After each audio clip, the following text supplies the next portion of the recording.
James Mulili is not a new face on Business Inside. He has always been here to help us put different things into perspective. He's our guest tonight. He is the tax director at PKF Kenya. Thank you very much, James, for your time. Thanks, O'Brien. Tell me this, the big day is finally here with us. We are talking about less than 7 days from now. Yes. Are you excited? I would say not really, because I think when you were doing the introduction, you mentioned who is going to bear the brunt. And the unfortunate thing is that every budget cycle, it is the common mwananchi. Mm-hmm. Remember, when you look at the 2.8 trillion budget, 1.8 trillion is expected to be tax revenues. Yeah. And you have this an additional 1 trillion deficit mm-hmm. that the government has to finance one way or another. Yeah. So really, it shows the onus for government to be able to meet the budget is on the common mwananchi. And going by the current state of affairs, it's actually quite shocking, because if you look at this year's budget theme, creating employment, transforming lives, mm-hmm. harnessing big four agenda. But is that the case on the ground? And as you rightfully mentioned, the growth of 6.2%, is that really reflective of the current economic status? Mm-hmm. I highly doubt. And I think it is high time that the government actually came forward and substantiated its numbers, mm-hmm. because the number of staff layouts, the number of businesses that are winding up on a daily basis, mm-hmm. The unfriendly business environment for the small business people yeah. is unbearable. Mm-hmm. It is actually shocking to see the head of state go to the ICD in Embakasi and actually push for clearance of items for small traders. Tell me this. Why should that be the case? Tell me this. Yeah. I mean, the Kenya National Bureau of Statistics, you know, is a highly reputed statistics office. Actually, it is one of the most trusted statistics office in Africa, only coming third behind Statistics Agency of South Africa yeah. and the Statistics Agency in Egypt. Why should we cast aspersions on such a highly reputed organization, even by international agencies like World Bank and IMF? You know, one thing that we cannot run away from is the reality on the ground. Mm-hmm. And if you look at the struggle with which the Kenya Revenue Authority is going through in trying to raise the targets, mm-hmm. is actually an indicator that it is not all rosy. And you see, statistics are numbers. Yeah. And the biggest challenge that comes with this struggle of KRA having to meet the targets is because there is no stakeholder involvement. Mm-hmm. And when I mean stakeholder involvement, I mean, why is it that every budget cycle, we have to wait until the budget day to know what the tax measures are? Mm-hmm. Why can these tax measures come together with the budget policy statement? Why can they come together with the economic survey mm-hmm.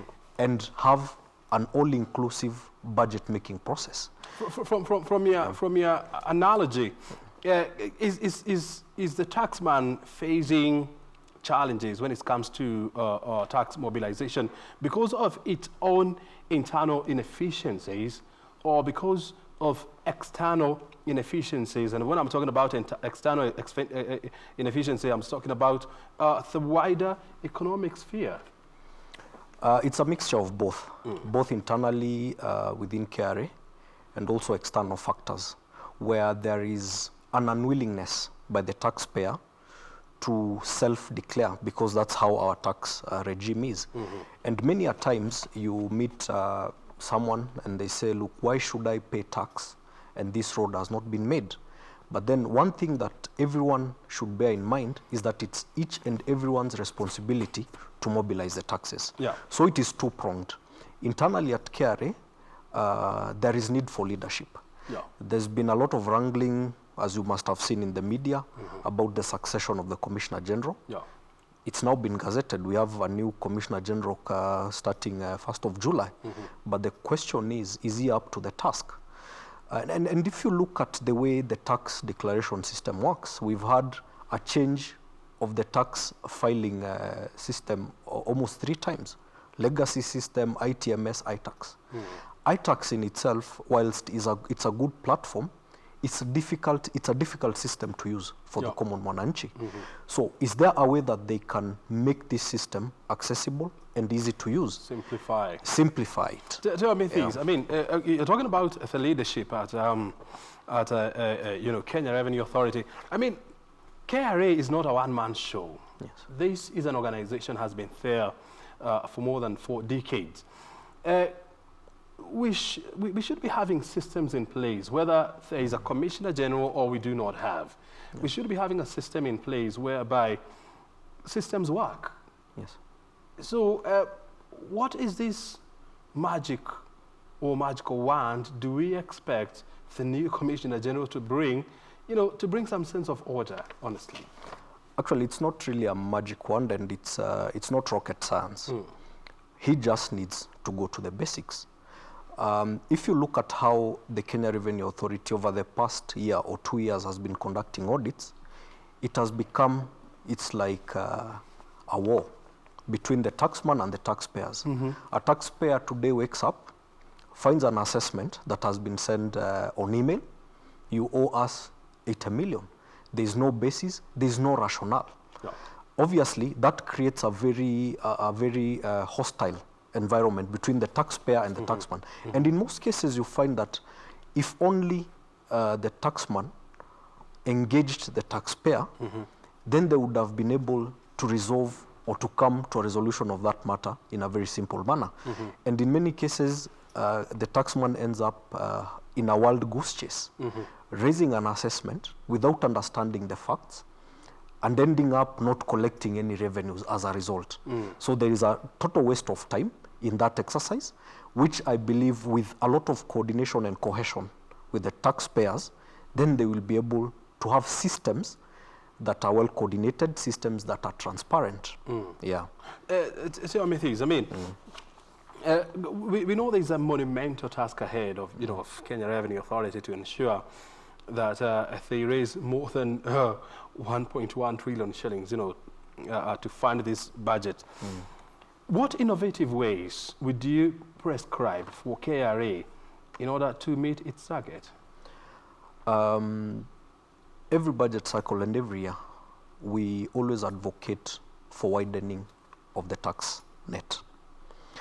And what that basically means is, and I'll give you a statistic that is very worrying.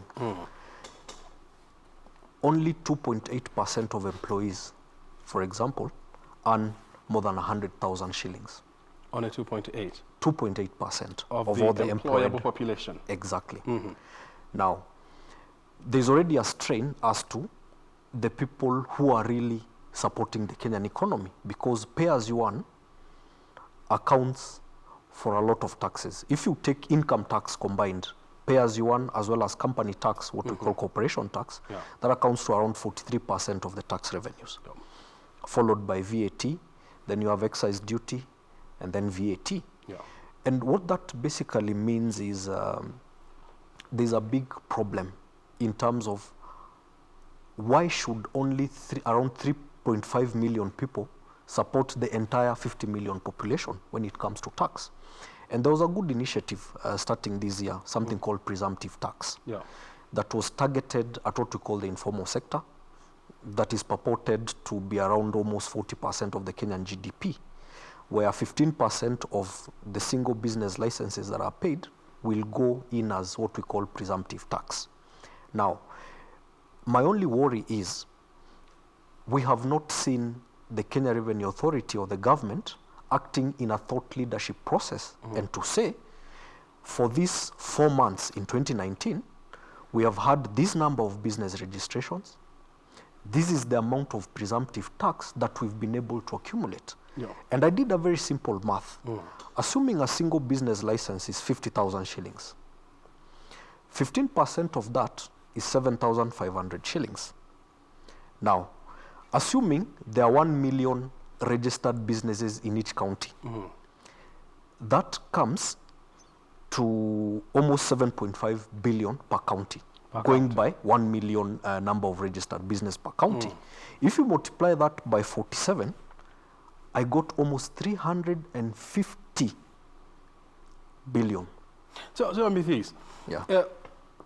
So is it that KRA do not see things from where you stand? And I'm very sure there are many ways, of expanding the tax base.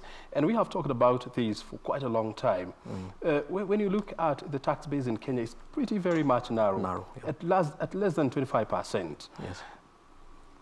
How comes we don't get it right? Or what do we do wrong? Now, there are two departments within KRA that I think are completely failing at their jobs. There's actually a business intelligence unit in KRA. Yeah. And there's the policy unit in KRA. These two departments, in my view, are very critical because it's not just about knocking on the door, getting taxpayers to pay tax, but it's actually analyzing the trends and doing a report to actually show there is this new tax, there is this new initiative that has come up. How much have we been able to net? What is the additional revenue to the government? And what are the projected revenues as a result of this widening of the tax bracket? Yeah.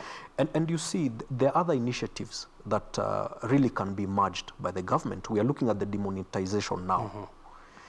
That's one way to really get money back into the system. But then the question is it also time to have a sort of a local tax amnesty? Let the money come in, yes. Have a local tax amnesty, create an environment where the taxpayer feels comfortable to do a declaration of undeclared incomes in the past. Let them get a reprieve. There could be a small tax attached to the local income tax amnesty, but then widen that net, because a lot of people are afraid to declare because they don't know what will happen. Tell me this. Yeah. When you look at the Big Four agenda, from housing to food and nutrition, the allocation is about almost 15% of the total budget. And here we are talking about 375 billion shillings of the entire budget. Do you think we are focusing more on the Big Four agenda at the expense of other critical sectors? Yes, we are. And to be honest, I think the Big Four agenda is dead on arrival. You're kidding me. Because look, how long does the Jubilee government have? It's 3 years. The Jubilee administration? The Jubilee administration is actually 3 years. That to me is a tall order. And what really the government should do is actually narrow down its focus. And I think from the Big Four agenda, there are two main agendas. One is universal healthcare, and the second is food security. If you look at the budget allocations that were just projected earlier, agriculture almost contributes the largest to the Kenyan GDP. Almost employs almost 68-70% of the whole population.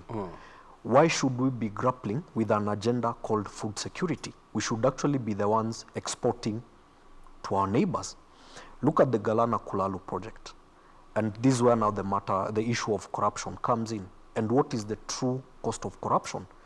The true cost of corruption is not the amount of money that someone in government or someone in a position of authority receives, but it is the foregone benefit to the public. It is shocking that if you look at the budget estimates, there's still an allocation to Galana and Kulalu. It is a failed project.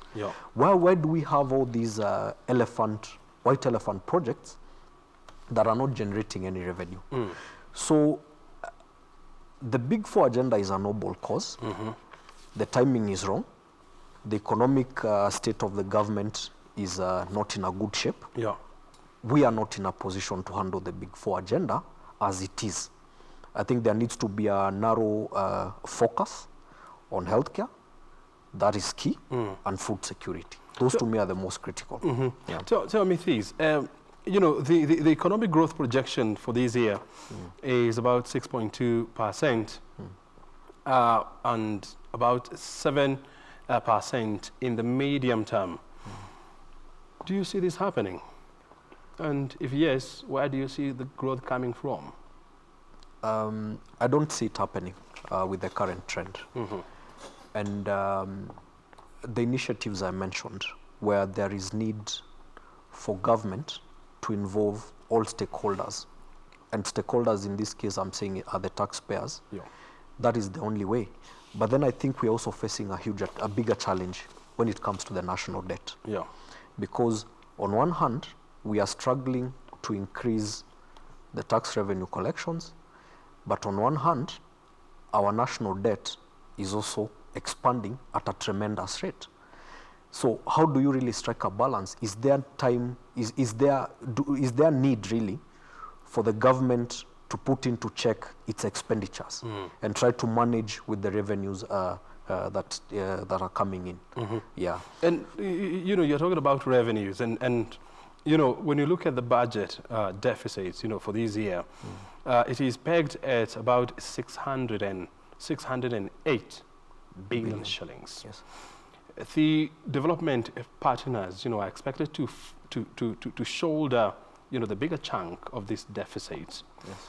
When you look at the mood of the global economy, do you see the development partners, coming through in the manner that is expected? No. And my answer is a resounding no. And You're this always is telling me no. No, look, Uhuru went to China. They did not get a loan to extend the SGR to Kisumu. Which was not part on the table. Exactly. There was the planned expansion, the dualing of Nairobi-Mombasa Highway by the American company Bechtel Group. They are suspending the plan because they have looked at Kenya's financial state and they are worried we can't be able to handle it. And the more frightening thing is this. But the project was supposed to be done on a PPP model, whereby you build, you operate, and then you transfer. But you see, the biggest challenge we've had with the PPP model is the PPP legislation in the first place. To get into a PPP project with the government, the bureaucracy that you have to go through is tremendous. The amount of time it takes to actually get into such a project with government is almost unattainable. And you see, the worrying thing is when the CBK governor one day wakes up and says, we have hit our debt ceiling, but the National Treasury, on the other hand, still goes ahead and borrows, it really looks like the government is not reading from the same script. So what should be the way forward? Because we have to wide up our gems. Way forward is the government needs to involve the taxpayer. Immediate plans to revive the economy. There needs to be a local amnesty. The government needs to find structures of how to model that with the demonetization process. Emphasis on the informal sector. It's worrying to see that KRA is running after KPLC and water meters to be able to know who are the landlords. They've not been able to make any headway in that front. There needs to be a stimulus, a corporation tax stimulus package for businesses. Anyone who wants to reinvest money should be entitled to a reduced corporation tax rate.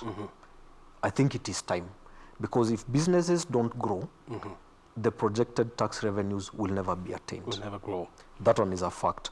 The government should be ready to take a hit on expected tax revenues, but the same can be compensated by widening the tax net. Between an economic stimulus program and a quantitative easing, which platform do you think would work better for Kenya? A stimulus is better because it will make business grow. To make business grow. That is the key thing. When businesses grow, there's more employment. And that is the key thing. We need to create employment. I think that's why we are failing. Good. Yeah. James, why don't I bid you good night at this point? Thank you, Obra. Many thanks indeed for your time here. Yes. We look forward to have you again, probably maybe on Thursday. Yes. As we post-analyze the budget. Sure. Thank you. I'm only hoping that some of the things I've mentioned can be put into practice. They are watching. Yeah.